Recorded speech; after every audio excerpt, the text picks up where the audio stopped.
আসসালামু আলাইকুম রহমতুল্লাহি ওবরকাতুহ। সম্মানিত দর্শক, বিএনপি এই সময়টিতে স্মরণকালের সবচেয়ে সুখের মধ্যে থাকার কথা ছিল এবং পুরো প্রকৃতি এবং পরিবেশ তাদের অনুকূলে থাকার কথা ছিল। আগস্ট মাসের 5 তারিখে যেদিন শেখ হাসিনার পতন হলো, সেই দিন সারা বাংলাদেশের মানুষের মতো বিএনপির যারা নেতাকর্মী তারাও নিদারুণভাবে উত্তেজিত হয়েছিল, খুশি হয়েছিল এবং অনেক দিন পর আল্লাহ তাদের দিকে মুখ ফিরে তাকিয়েছেন এবং তারা রাষ্ট্র ক্ষমতায় আসছেন। আগামীতে তারেক রহমান সাহেব প্রধানমন্ত্রী হবেন, এই স্বপ্নে 2024 সনের আগস্ট মাসের 6 তারিখ টেকনাফ থেকে তেঁতুলিয়া পর্যন্ত সারা বাংলাদেশের বিএনপি নেতাকর্মীরা বিভোর ছিলেন। কিন্তু মাত্র 1 মাসের ব্যবধানে পুরো পরিস্থিতিটা কত অনিশ্চিত হয়ে গেছে আমরা জানি না। তারেক রহমান সাহেব কবে আসবেন বাংলাদেশে, কবে তিনি প্রধানমন্ত্রী হবেন, কিভাবে তিনি প্রধানমন্ত্রী হবেন, তার রাজনৈতিক ভবিষ্যৎ কি, বিএনপি কি আদৌ ক্ষমতা আসতে পারবে, এবং এখন যে চলমান পরিস্থিতিতে বিএনপি বিপদ এবং বিপত্তিতে পড়েছে, এই বিপদ এবং বিপত্তি থেকে কিভাবে বের হবে, এই পুরো বিষয়গুলো নিয়ে আমরা কোনো সুস্পষ্ট নিজেরাও যেভাবে ধারণা করতে পারছি না, বিএনপির পক্ষ থেকে আমাদেরকে এই ধরনের ধারণা দেওয়া সম্ভব হচ্ছে না। রাজপথে, সচিবালয়, বিএনপির কার্যালয় থেকে শুরু করে সব জায়গাতে আমরা যে সকল সমস্যা দেখছি এবং অস্থিরতা দেখছি, তার ফলে বিএনপির সামনে যে চ্যালেঞ্জগুলো এসেছে, অবস্থার দৃষ্টি মনে হচ্ছে যে গত সেই 15 বছর ধরে বা তারও বেশি সময় ধরে, 11 যদি ধরেন, সেই 2006 থেকে আজ অবধি বিএনপি যে চ্যালেঞ্জের মধ্যে আছে, সেই চ্যালেঞ্জের মধ্যে বর্তমান জমানাতে সবচেয়ে তারা বেশি চ্যালেঞ্জের মুখে পড়েছে। এবং সেই চ্যালেঞ্জগুলো কি ইন ডিটেলস বলে আমি বিএনপি যারা প্রতিপক্ষ তাদেরকে উত্তেজিত করতে চাই না, সুযোগ দিতে চাই না। শুধুমাত্র একটা জিনিস আপনাদেরকে বলতে চাই যে বিএনপির মতো একটা বড় রাজনৈতিক দল এখন, যেহেতু আওয়ামী লীগের পতন হয়েছে, আমাদের দেশে 2 থেকে 3% বা 4% ফ্লোটিং ভোটার থাকে, সমর্থক থাকে, যারা সবসময় করে কি যে দল জয়ী হয়, ক্ষমতা আসে, সঙ্গে সঙ্গে মানে মত পরিবর্তন করে তাদের দলে যোগ দেয়। যেমন আওয়ামী লীগ যতদিন ক্ষমতা ছিল তাদের 35% বলা হতো, 35% অন অ্যাভারেজে তাদের সমর্থক রয়েছে। যেই মুহূর্তে ক্ষমতা থেকে চলে গেছে, এখান থেকে 3 থেকে 4% অটোমেটিক্যালি আওয়ামী লীগ থেকে বিএনপিতে তারা তাদের মতামত ব্যক্ত করেছে এবং সমর্থন ব্যক্ত করেছে। তো এখন বিএনপির যেটা 30% ছিল এখন সেটা 35% হয়ে গেছে, আওয়ামী লীগের যেটা 35 ছিল সেটা এখন 30% হয়ে গেছে। এটি হলো বাস্তবতা। তো এই 35% সমর্থক নিয়ে এবং সমর্থন নিয়ে বিএনপি এখন বাংলাদেশের সবচেয়ে বড় দল। এখন এই বড় দল হিসেবে তার জন্য কি কি সমস্যা রয়েছে, আর কি কি চ্যালেঞ্জ রয়েছে, এরকম সবচেয়ে বড় 7টি চ্যালেঞ্জ নিয়ে আমি কথা বলবো। আমার কাছে প্রথমে যেটা মনে হচ্ছে যে বিএনপির যে সাংগঠনিক চেইন অফ কমান্ড, এটা এখন সবচেয়ে বিএনপির জন্য বড় সমস্যা। বিএনপি পাইকারি হারে যাকে বলা হয় শাস্তি দিচ্ছে, পাইকারি হারে কমিটি ভাঙছে, অনেককে বহিষ্কার করছে, শোকজ করছে। এতে সমস্যার সমাধান হবে না, বরং সমস্যা আরও বাড়বে। আমি দেখলাম যে যাদেরকে বহিষ্কার করা হয়েছে কিংবা যাদের পদ পদবি স্থগিত করা হয়েছে, শোকজ করা হয়েছে, তাদের কারো ক্ষমতা বাড়েনি, বরং তাদের ক্ষমতা বেড়েছে, তারা ফ্রিলি মুভমেন্ট করছে। এবং বিএনপি অফিসে তাদেরকে নিয়ন্ত্রণ করার কেউ নেই। মূলত বিএনপি যাদেরকে বহিষ্কার করা হয়েছে তারা আগের মতোই বা আগের চেয়ে আরও বেশি যোগ্যতা নিয়ে তারা মুভমেন্ট করছে। তো এই যে সাংগঠনিক যে chain of command, chain of command এটি সেই একটা ওয়ার্ড থেকে শুরু করে, ওয়ার্ড পর্যায় থেকে শুরু করে কেন্দ্র পর্যন্ত এই চেইন অফ কমান্ডটির যে ধারাবাহিকতা, এটি এখন প্রতিষ্ঠা করা বিএনপির হলো 1 নম্বর চ্যালেঞ্জ। এবং এটি না করা পর্যন্ত বিএনপি বর্তমান যে সুষমা এটিকে ভোগ করতে পারবে না। এখন ধরুন একটা ইউনিয়ন কমিটির কথাই চিন্তা করি, সেখানে ছাত্র দলের কমিটি আছে, যুব দলের কমিটি আছে, কৃষক দলের কমিটি আছে, স্বেচ্ছাসেবক দলের কমিটি আছে, অনেকগুলো কমিটি, মহিলা দলের কমিটি আছে।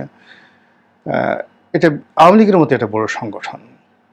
এখন সেই ইউনিয়ন ছাত্র দলের একজন সাধারণ কর্মী, সেই সাধারণ কর্মীকে কোনো অবস্থাতে রিজভী সাহেবের বা মির্জা ফখরুল সাহেবের কিংবা তারেক রহমান সাহেবের পক্ষে নিয়ন্ত্রণ করে সেই এলাকার চাঁদাবাজি বন্ধ করা, কুকর্ম বন্ধ করা, এই সামর্থ্য তাদের নেই, এটা সম্ভাবনা।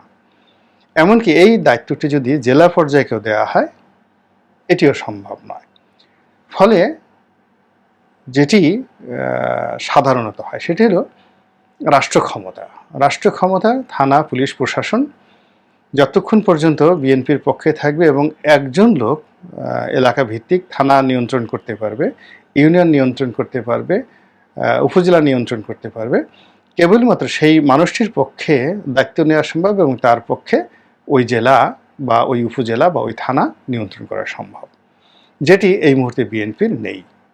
সাধারণত যেটি হয়, যখন দল ক্ষমতায় থাকে তখন দলের যিনি সংসদ সদস্য হন তিনি এই পুরো বিষয়টা নিয়ন্ত্রণ করেন। তো এখন বিএনপির বিভিন্ন জায়গাতে 10 জন 12 জন করে সংসদ সদস্য প্রার্থী আছে এবং এই আওয়ামী লীগ নয়, 10 জন 12 জন সংসদ সদস্য প্রার্থীদের অন্তর্দ্বন্দ্ব, কলহ, বিবাদ, মারামারি, কাটাকাটি, গ্রুপিংয়ের কারণে কি হচ্ছে, চাঁদাবাজিটা, অপকর্মটা 10-12 গুণ হয়ে যাচ্ছে।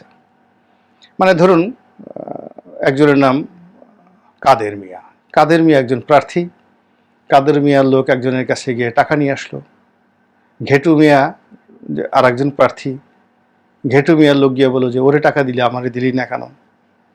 আবার লেদু মিয়ার লোকজন যদি যায় সেখানে, এইভাবে 10-12 জন প্রার্থী যেখানে আছে সবাই কিন্তু একসঙ্গে ঝাঁপিয়ে পড়েছে এবং এটা অনেক সময় টাকার জন্য নয়, মানে প্রতিপক্ষকে কেন টাকা দেওয়া হলো এই জন্য তারা ইনসাল্ট ফিল করে তারা গিয়েও সেখানে চাঁদা দাবি করছে, মাস্তানি করছে, দখল দেখাচ্ছে বা ভাব দেখাচ্ছে। এটি খুব দ্রুত বিএনপির বিপক্ষে চলে যাচ্ছে, আওয়ামী লীগের পক্ষে চলে যাচ্ছে। কারণ হলো আওয়ামী লীগ গত সেই 15 বছর ধরে এটি একক হাতে তারা নিয়ন্ত্রণ করছে। উপজেলা বা নির্বাচনী এলাকা তারা এমপিদের মাধ্যমে এই কাজগুলো করেছে এবং যেখানে যেখানে এমপিরা দুর্বল ছিল সেখানে প্রতিপক্ষ দেখিয়েছে, কিন্তু কোথাও ডুয়েল হয়নি। মানে চাঁদাবাজি থেকে শুরু করে কখনো ডুয়েল হয়নি, কোথাও নিজেরা মারামারি হয়েছে, কিন্তু এটা সাধারণ জনগণের মধ্যে আসেনি। কিন্তু এই অল্প কয়েকদিনের মধ্যে দেখা গেল যে বিএনপির যারা নেতা এবং কর্মী তারা এই এমপি কেন্দ্রিক যে গণ্ডগোল, সেই গণ্ডগোলের মধ্যে 7 ভাগে 8 ভাগে 4 ভাগে 5 ভাগে 10 ভাগে 12 ভাগে বিভক্ত হয়ে মানুষের জীবন তছনছ করে ছেড়ে দিচ্ছে। এখান থেকে বের হওয়ার জন্য ইমিডিয়েটলি যদি বিএনপি তার 300টি আসনে একক কর্তৃত্ব দিয়ে এমপিদেরকে মনোনয়ন না দেয়, এমপি প্রার্থী যে এরা এই এলাকার প্রার্থী, এবং ওই এলাকার সমস্ত কমিটি সেই এমপির অধীন না করে দেয়, এই সমস্যা থেকে বিএনপি বের হতে পারবেন। এবং এই অবস্থা যদি মাস 3 চলে, কি যে একটা ডিজাস্টার বিএনপির জন্য বয়ে নিয়ে আসবে, অজনপ্রিয়তার, যেটি বিএনপিকে আরও 20 বছর পিছনে ফেলে দেবে। এটি হলো প্রথম। দ্বিতীয়ত, যে সকল বিএনপি মাইন্ডেড সরকারি আমলা কামলা ছিলেন, সেই আমলা কামলারা এই সময়টিতে এসে একেবারে ঝাঁপিয়ে পড়েছে। আপনারা জানেন যে আমি আজকে ভিডিও করছি মঙ্গলবার দিন, আজকে সচিবালয়ে হাতাহাতি হয়েছে ডিসি নিয়োগ নিয়ে। এর ফলে সে আগে যাদেরকে ডিসি হিসেবে নিয়োগ দেওয়া হয়েছিল তাই সেগুলো বাদ দেওয়া হয়েছে। এবং এর ফলে কি হচ্ছে, বিএনপিপন্থী যারা আমলা তাদের বদনাম হচ্ছে। তো এই যে আমলা আছেন, সেই একই ঘটনা কিন্তু অন্য সব অফিসে হচ্ছে, ব্যাংক, বিমা, সব জায়গায়। অর্থাৎ বিএনপিপন্থী যে সকল সরকারি আমলা রয়েছেন, যারা এতদিন যাবৎ একেবারে আওয়ামী লীগ দ্বারা নিষ্পেষিত হয়েছিল, বঞ্চিত হয়েছিল, তারা একসঙ্গে ঝাঁপিয়ে পড়ে বড় বড় পদ পদবিগুলো দখল করার জন্য নিজেদের মধ্যে মারামারি করছে, এবং ক্ষেত্র বিশেষে তারা আবার জামাতের সঙ্গেও জড়িয়ে পড়ছে। তো এটাও বিএনপির 2 নম্বর চ্যালেঞ্জ। এটাও প্রশাসনে, জনমনে এবং পুরো দেশে একটা বিরূপ প্রতিক্রিয়া তৈরি করছে। এবং এখান থেকে বাঁচতে হলে বিএনপিকে সবার আগে বলতে হবে যে বিএনপি কোনো দলবাজ আমলাকে প্রশ্রয় দেবে না। আমলারা স্বাভাবিক নিয়ম অনুযায়ী, যার যার যোগ্যতা অনুযায়ী, প্রোটোকল অনুযায়ী নিয়োগ পাবে। কে বিএনপির, কে আওয়ামী লীগের, কে জামাতের, এটা আমাদের কাছে কোনো মুখ্য বিষয় না। অতীতে যেভাবে আমাদের দলীয় আমলারা আমার 2 পয়সা কাজে আসেনি, আগামীতেও আসবে না। এরা শুধু যার যার পদে বসে নিজেদের আখের গোছাবে, আর ভবিষ্যতে যদি বিএনপি বিরোধী কোনো ক্ষমতা আসে তাদের কাছে আত্মসমর্পণ করবে টাকা পয়সা দিয়ে। এগুলো দরকার নেই। 3 নম্বরে বিএনপির যে সমস্যা, সেই সমস্যাটা হলো পেশাজীবী সংগঠন। বিভিন্ন শ্রেণী পেশা যারা বিএনপিকে সাপোর্ট করছেন অতীতকালে, সেটা আইনজীবী হতে পারেন, ব্যাংকাররা হতে পারেন, চিকিৎসক হতে পারেন, তারাও যার যার পেশায় সেই নিয়োগের জন্য, বদলির জন্য, ভালো পোস্টিংয়ের জন্য যে সকল কর্মকাণ্ড করছেন, যা কিনা পুরো পরিবেশ এবং পরিস্থিতিকে অস্থির করে তুলছে। এবং এটি বিএনপির জন্য নিদারুণ একটা লায়াবিলিটিস তৈরি করেছে, ঝক্কি ঝামেলা তৈরি করেছে, ইমেজ নষ্ট করে ফেলছে। তারপরে এটি গেল 3 নম্বর। 4 নম্বর হলো বিএনপি মাইন্ডেড যারা ব্যবসায়ী রয়েছেন। তো বিএনপি মাইন্ডেড যারা ব্যবসায়ী রয়েছেন, সেটা ভালো ব্যবসায়ী হন বা দুর্নীতিবাজ হন, তারা অলনে ছাড়েন, গা ঝাড়া দিয়ে বের হয়ে এসেছেন। এবং ব্যবসায়ীরা তো মানে টাকা উপার্জন কিন্তু খুবই কঠিন একটা বিষয়, এটা এত সহজ নয়। জ্ঞান অর্জনের পরেই টাকা উপার্জন, ক্ষমতা অর্জন করাটা তৃতীয় গ্রেডে, টাকা উপার্জন করা কিন্তু জ্ঞান অর্জনের পরেই গুরুত্বপূর্ণ। কাজেই যারা বিএনপি মাইন্ডেড লোকজন, ধনী, টাকাওয়ালা, তাদের মাথায় দুষ্ট বুদ্ধি গিজগিজ গিজগিজ করে। তো এই সকল দুষ্ট বুদ্ধি নিয়ে তারা যেভাবে আওয়ামী লীগের শিল্পপতি, দুর্নীতিবাজ, তাদের সাথে ক্ষেত্র বিশেষে নেগোসিয়েশন করছে, যেখানে নেগোসিয়েশন দরকার নেই সেখানে তারা দখল করছে, যেখানে দখল দরকার নাই সেখানে লুটপাট করছে। তো এইগুলো নিয়ে যে দৃশ্য আমরা দেখছি আমজনতা, এগুলো বিএনপিকে কিন্তু নিদারুণ ইমেজ সংকটের মধ্যে ফেলে দিয়েছে।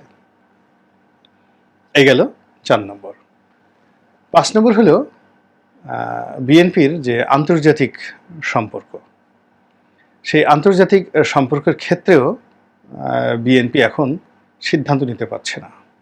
চীন, আমেরিকা, রাশিয়া, ভারত না পাকিস্তান, সবার সাথে দেখা করছে। সবার সাথে বন্ধুত্ব মানে কারোর সাথে বন্ধুত্ব নয়। আবার চীন এবং পাকিস্তানিদের সঙ্গে বিএনপির নেতাদের একটা কথাবার্তা হচ্ছে, যা কিছু হচ্ছে, কিন্তু আলটিমেটলি এটা গিয়ে আবার শেষমেশ জামাতে গিয়ে মিলিত হচ্ছে।